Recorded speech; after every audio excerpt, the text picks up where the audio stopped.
Hello everybody, this is WarriorDan back with an all-new What is the Point of video, and today we will be taking a look at Evolve Stage 2.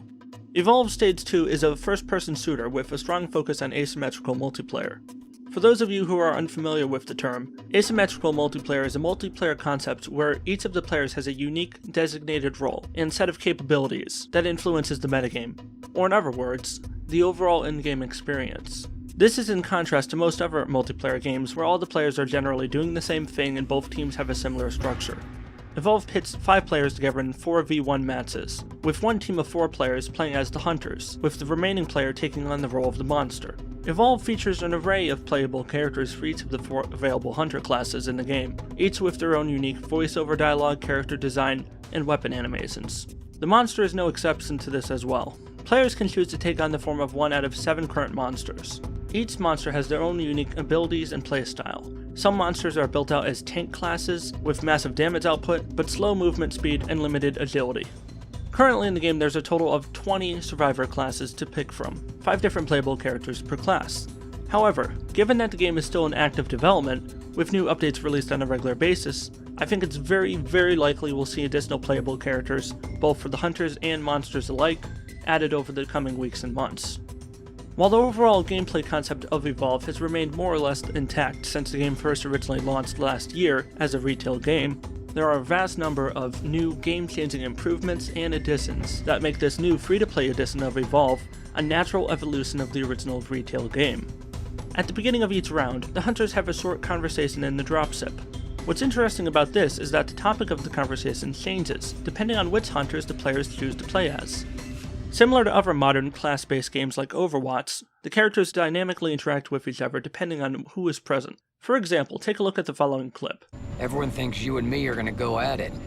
Gonna slaughter each other in cold blood at the drop of a hat. Well, we might.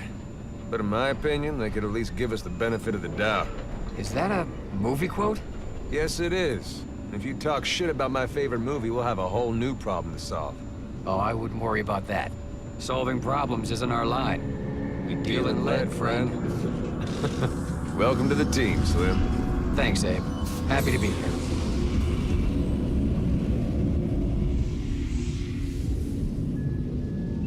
The only problem here is while some of the voice lines are worth listening to, such as discussing the monsters or the world, they always seem to have no idea what they're walking into. In a different setting, this could be the perfect opportunity for humor. However, in this context, it just sounds stupid. The characters often make references to having fought these monsters before, yet they conveniently still seem to have no idea what these creatures are, how they reproduce, or generally anything about them other than how to kill them. Normally I would give this lack of explanation a pass, but since these non-skippable cutscenes are a core element to each match, I can't help but wonder why the developer bothered to include them in the first place. Some of the other alternate intro cutscenes attempt to highlight some friendly humor between the characters, but between the awful voice acting and awkward character animations, it's a lost cause. Hello, Torvald. Hello, Jack. No, I am the Jackal. You are Jack. I know your name. And I know yours, Torvald. Stop speaking in that absurd voice. I will when you will.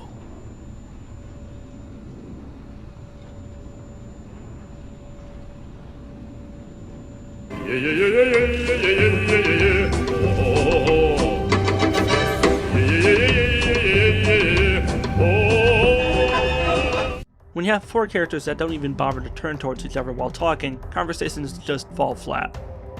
To top it off, after the cringeworthy conversation ends, the characters just stand there silently, awkwardly, staring in the exact same forward direction as they wait for the bay doors to open so they can jump straight down to the drop zone. Granted, this is only for a few seconds, but this strange gap in conversation becomes very noticeable over time, especially after spending a good 12 hours in game. Once your boots hit ground, your team immediately starts scanning the area for monster tracks. All monsters in the game leave tracks in the ground for a small period of time, making it easy for the team to quickly find them and track where the monster is headed. During the first few minutes of the match, a skilled monster will attempt to avoid the hunters at all costs, all the while focusing on finding and devouring nearby wild animals in order to evolve. Every monster has an on-screen circular meter, which increases every time they eat a wild animal. Once this meter completely fills up, a message will appear on screen encouraging the player to hold down the V button on their keyboard in order to evolve their monster. The evolution process will take several seconds and will leave you vulnerable to attack. To avoid being attacked, a clever monster will often try to hide in a secluded area, away from the hunters, so they can evolve without fear of being immediately attacked. Meanwhile, finding the monster is only one of several things the hunters need to worry about while running and flying around the arena. Many other creatures and traps exist in the map, forcing hunters to keep an eye out for possible danger around them at all times. At the same time, hunters aren't the only ones that have to worry about traps. The monster itself can face opposition in the form of birds. Yep, you heard me right, birds. Yes, these small winged wonders can, indirectly, put the monster in incredibly dangerous situations. When a monster steps too close to a flock of birds on the ground, the birds will panic and fly away into the sky, screeching loudly. The noise and sight of the birds in the air will be noticed by enemy hunters, and the hunters will move towards that location thanks to a mark on their screen, pinpointing where the birds originally were. The monster will then be forced to quickly escape the area before the hunters arrive. Once the monster is able to evolve to level 3, the gameplay totally changes. The monster is then given a choice between two objectives: locate and destroy a power relay building in the middle of the map, or kill all hunters. The hunters, usually around this time, group together to rush to defend the power relay before the monster finds and destroys it. After one final battle, one side wins and the match ends. The players are then returned to a lobby room where they can prepare for a new match or leave the lobby. In between matches, players can unlock different monsters or hunters by spending in-game money that they earn up between matches. Once unlocked, these characters are permanently available for you to play as any time. What's especially nice about this system is that you cannot use real-life money to speed along the unlock process. While I do think eventually, being a free-to-play game, Evolve will add microtransactions in some form, I give Evolve a lot of credit for not adding microtransactions right out of the gate. I think their priority should be earning back the trust of the fanbase by maximizing the amount of free content available, including, in my opinion, adding founders-only skins for monsters and hunters. When Evolve originally released in February 2015, it received a lot of negative attention initially for charging up to $100 for pre-order special editions, such as the infamous PC Monster Race bundle, which included one additional monster, additional hunters, and cosmetic skins. After the immediate surge of popularity when Evolve finally released, the player base slowly dwindled down, until Evolve finally made the decision recently to make the game free to play. Which brings us to the current day. In order to pacify the thousands of people that made the mistake of pre-ordering Evolve special editions, Turtle Rock Studios, the developer, announced in a forum post recently that everyone who pre-ordered one of Evolve's special editions would be granted founder status. Founders would receive a huge amount of in-game keys, the new in-game currency, so they can start buying back a lot of the content that they had already received in the original version of the game. While this is a good decision marketing-wise for Evolve, it's only half measure at best, and hopefully founders will continue to receive additional perks exclusive to their status as time goes on. This may sound like I'm showing a lot of favoritism towards founders, but keep in mind that these are people who invested upwards of $100 into the game early on, only to have the entire game shut down and morph into something entirely else, whereas most players now haven't invested a penny. While the core gameplay of Evolve Stage 2 is very fun and very enjoyable, there are a few notable downsides that limit its overall potential. To start off with, the limited number of levels is a major drawback that could easily be fixed over time. If Evolve Stage 2 was to truly treat itself like a proper beta, I would expect them to release new game-changing content on a seasonal basis, with new hunters, monsters, and playable levels added every couple months or so, with all the in-between time devoted to bug fixing and rebalancing.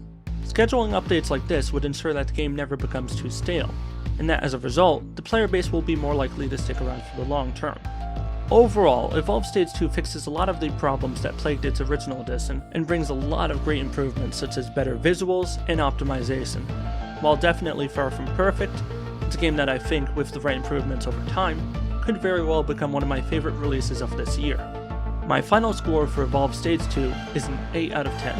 I highly recommend giving this game a go if you have a decently powerful PC, and I applaud Turtle Rock Studios and 2K Games for having the balls to put the time into not just re-releasing Evolve as a free-to-play game, but for listening to player feedback and completely reworking whole parts of the game to make it a more fun experience for everyone. Now, there is still a lot of work that needs to be done, between the limited number of levels, limited number of monsters and hunters, and lack of meaningful customization, but it looks like Turtle Rock Studios and 2K Games have put Evolve back on the map and have made it relevant again. That's it for this review. Hope you all enjoyed this video. Tell me in the comments below, what do you think of Evolve?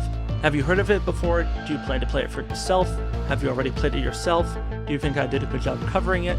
I look forward to hearing what you all have to say in the comment section below this video. If you like what I do here, please do hit that subscribe button to get notified when I upload new videos. And please give this video a like, I do appreciate it. It helps me see what you guys like and what you guys don't like, so that way I can continue to push out new and exciting videos. This is WarriorDan signing out. Thank you all for being a fantastic community, and I hope you all have an equally fantastic day. Peace out.